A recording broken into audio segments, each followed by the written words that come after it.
Hi K1. I missed you guys last week. I didn't get to see that many pictures because it was our vacation, but it's been really nice to see them today. Today is a lousy day to go outside. It's really rainy, kind of yucky, but it is great weather for ducks. So today, I'm going to read Make Way for Ducklings. Something really cool about this story is it's about a family of ducks that find a home in Boston, where we all live.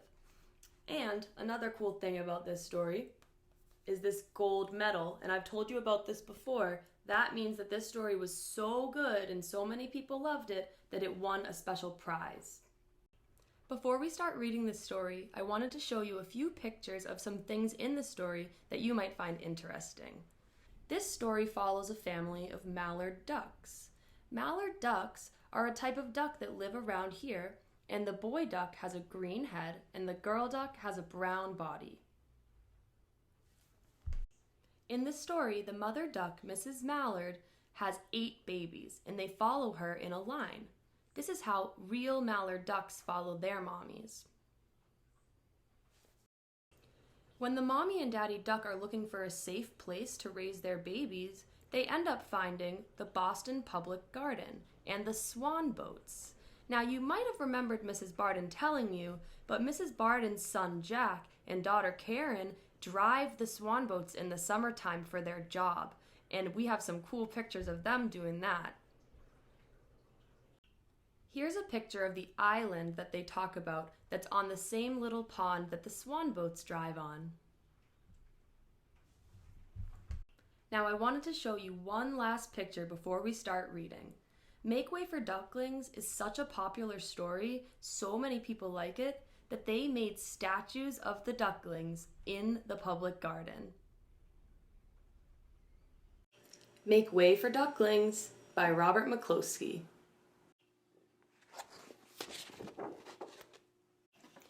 Mr. and Mrs. Mallard were looking for a place to live, but every time Mr. Mallard saw what looked like a nice place, Mrs. Mallard said it was no good. There were sure to be foxes in the woods or turtles in the water, and she was not going to raise a family where there might be foxes or turtles. So they flew on.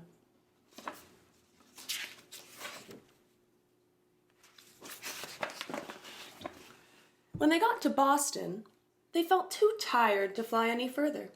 There was a nice pond in the public garden with a little island on it. The very place to spend the night, quacked Mr. Mallard. So down they flapped. Next morning, they fished for their breakfast in the mud at the bottom of the pond, but they didn't find much. Just as they were getting ready to start on their way, a strange, enormous bird came by. It was pushing a boat full of people, and there was a man sitting on its back. "Good morning," quacked Mr. Mallard, being polite. The big bird was too proud to answer, but the people on the boat threw peanuts into the water, so the mallards followed them all around the pond and got another breakfast, better than the first.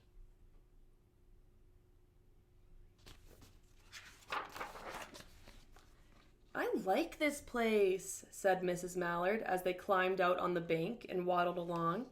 "Why don't we build a nest and raise our ducklings right in this pond? There are no foxes or turtles, and the people feed us peanuts. What could be better?" "Good," said Mr. Mallard, delighted that at last Mrs. Mallard had found a place that suited her. But... "Look out!" squawked Mrs. Mallard, all of a dither. "You'll get run over." And when she got her breath, she added, "This is no place for babies, with all these horrid things rushing about. We will have to look somewhere else."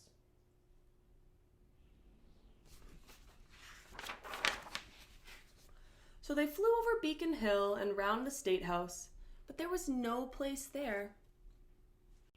They looked in Louisburg Square, but there was no water to swim in.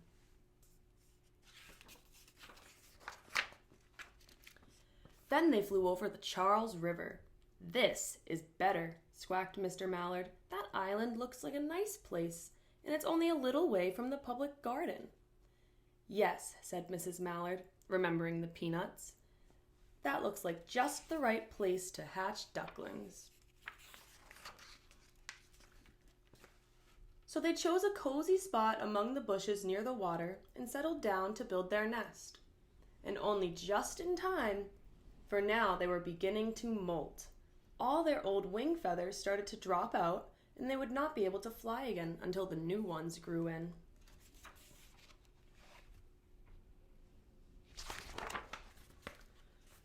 But of course they could swim, and one day they swam over to the park on the riverbank, and there they met a policeman named Michael.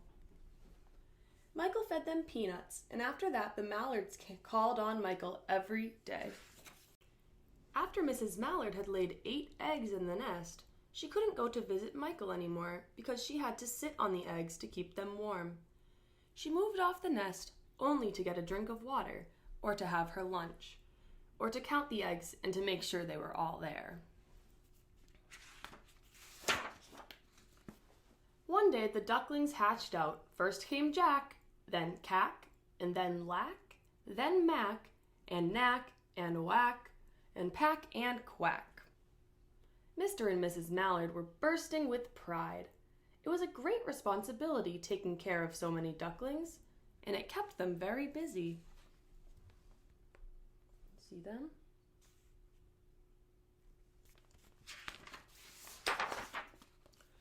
One day Mr. Mallard decided he'd like to take a trip to see what the rest of the river was like further on. So off he set. "I'll meet you in a week in the public garden," he quacked over his shoulder. "Take good care of the ducklings."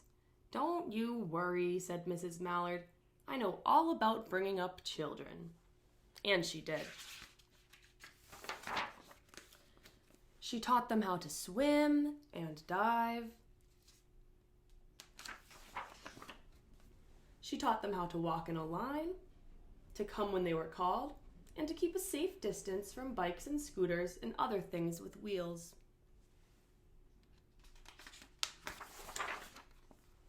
When at last she felt perfectly satisfied with them, she said one morning, "Come along, children, follow me." Before you could wink an eyelash, Jack, Cack, Lack, Mack, Knack, Whack, Pack, and Quack fell into line, just as they had been taught. Mrs. Mallard led the way into the water, and they swam behind her to the opposite bank.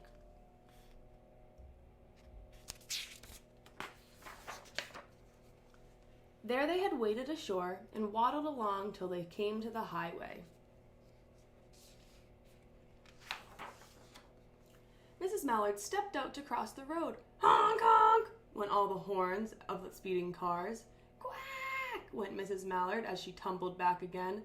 "Quack, quack, quack, quack!" went Jack, Cack, Lack, Mack, Knack, Whack, Pack, and Quack. Just as loud as their little quackers could quack, the cars kept speeding by and honking, and Mrs. Mallard and the ducklings kept right on quack, quack, quacking. They made such a noise that Michael came running, waving his arms and blowing his whistle. Tweet, tweet, tweet!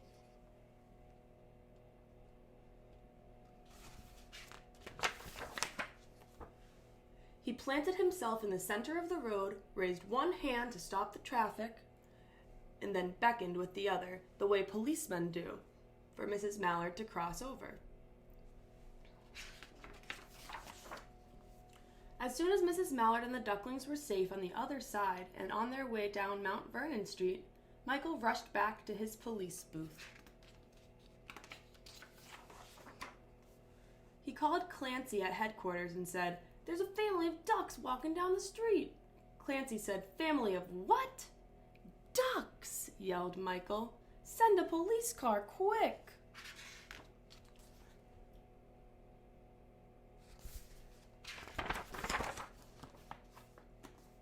Meanwhile, Mrs. Mallard had reached the corner bookshop and turned into Charles Street, with Jack, Cack, Lack, Mack, Knack, Whack, Pack, and Quack, all marching in line behind her. Everyone stared. An old lady from Beacon Hill said, "Isn't it amazing?" And the man who swept the streets said, "Well now, ain't that nice?" And when Mrs. Mallard heard them, she was so proud she tipped her head back and her nose in the air and walked along with an extra swing in her waddle. When they came to the corner of Beacon Street, there was the police car with 4 policemen that Clancy had sent from headquarters. The policemen held back the traffic so Mrs. Mallard and the Ducklings could march across the street.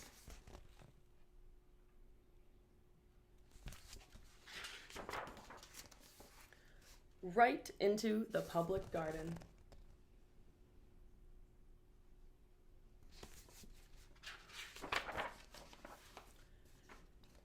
Inside the gate, they all turned round to say thank you to the policemen.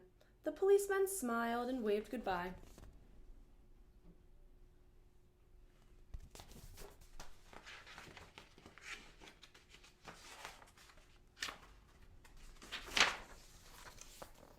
When they reached the pond and swam across to the little island, there was Mr. Mallard waiting for them, just as he had promised.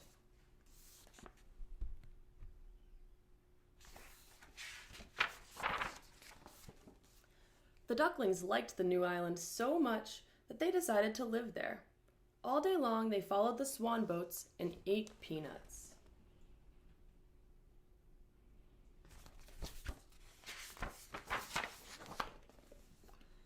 And when night falls, they swim to their little island and go to sleep.